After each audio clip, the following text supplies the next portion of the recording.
Öksürük, hava yollarının çeşitli yabancı cisimlerden, sekresyonlardan, ifrazattan temizlenmesini sağlayan bir reflekstir ve yararlı bir şeydir aslında. Bir savunma mekanizmasıdır. Dolayısıyla biz herhangi bir nedenle oluşan öksürüğü kesmek yerine öncelikle bizim için bir uyaran olduğu için nedenine yönelik durumları araştırırız. Solunum yollarımızda kaçan çeşitli yabancı cisim, mikrop, virüs vesaire gibi şeyler, polenler çoğunlukla öksürük yoluyla, ifrazatla beraber dışarı atılır. Genellikle öksürüğe bağlı sorunlar kısa sürede değil, öksürük kronikleştikçe uzadığında daha da ciddi hastalıklar aklımıza gelmesi gerekir.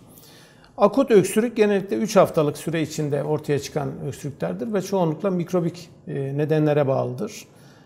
Akciğer veya işte çeşitli bölgelerde, akciğer zarında, yemek borusunda, sinüslerde, farenks dediğimiz boğaz kısmında öksürük refleksleri vardır.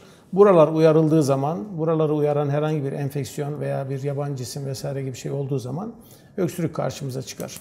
Akut öksürük genellikle enfektif nedenlere bağlı olarak ortaya çıkar. Üst solunum yolu enfeksiyonu gibi, astım, zatüre, bronşit gibi nedenlere bağlı olarak ortaya çıkar. Ama asıl korktuğumuz şey kronik öksürüktür. Bu genellikle 8 haftadan yani 2 aydan daha fazla uzun süren öksürükler bizim için uyarıcı özellikleri olan semptomlardır.